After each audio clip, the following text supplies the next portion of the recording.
Bonjour, je me présente, je suis Benoît Scoven, directeur financier et référent RSE du pôle régional du handicap à Saint-Saturnin dans la Sarthe.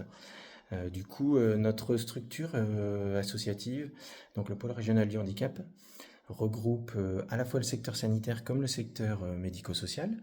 Le secteur sanitaire pour une grosse part de l'association, avec un centre de rééducation SMR qui est le centre de l'Arche, et puis la partie médico-sociale représentée par une maison d'accueil spécialisée, la Massandie Village, et puis un CESAD et un SAMSA.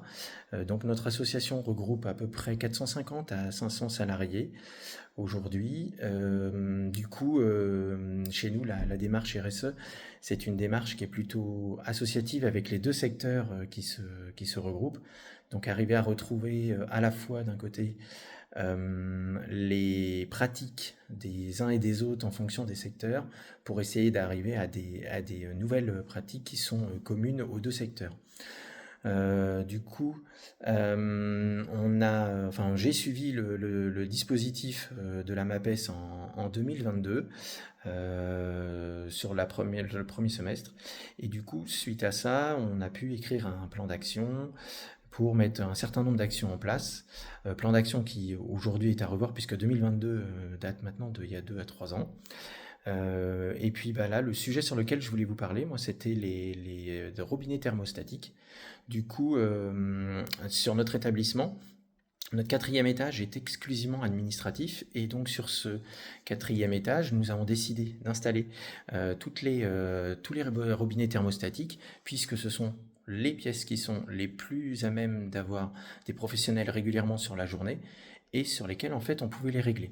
Donc pour vous montrer un peu à quoi ça ressemble. Donc voilà, c'est des robinets thermostatiques comme celui-là qui ont été mis en place sur tous les radiateurs du quatrième étage. Alors uniquement pour l'instant le quatrième étage, puisque dans une phase de reconstruction, et enfin pas de reconstruction mais de rénovation, du coup on a fait secteur par secteur, donc on commence par le quatrième où en fait on va trouver le plus de professionnels, et où forcément il y a le plus de professionnels qui vont être amenés à bouger leur radiateur et la température de leur radiateur en cours de journée ou en cours de semaine.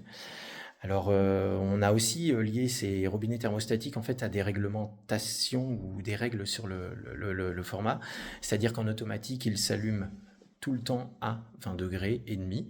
Et si on veut changer les autres modes, on peut bloquer aussi les modes. Alors forcément, il y a un avantage, c'est qu'on peut moduler la température, on peut la bloquer.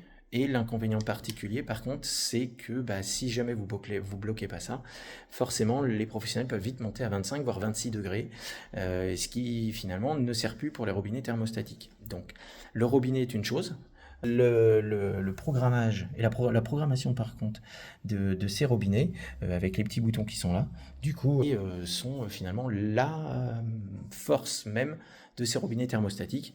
Nous, au quatrième, on a pu, enfin cet établissement, on a pu commencer à réduire un peu cette énergie de par justement cette cette petite action qu'on aimerait pouvoir mettre en place dans la plupart de nos services et de nos établissements à la fois sanitaires et médico-sociaux. Voilà.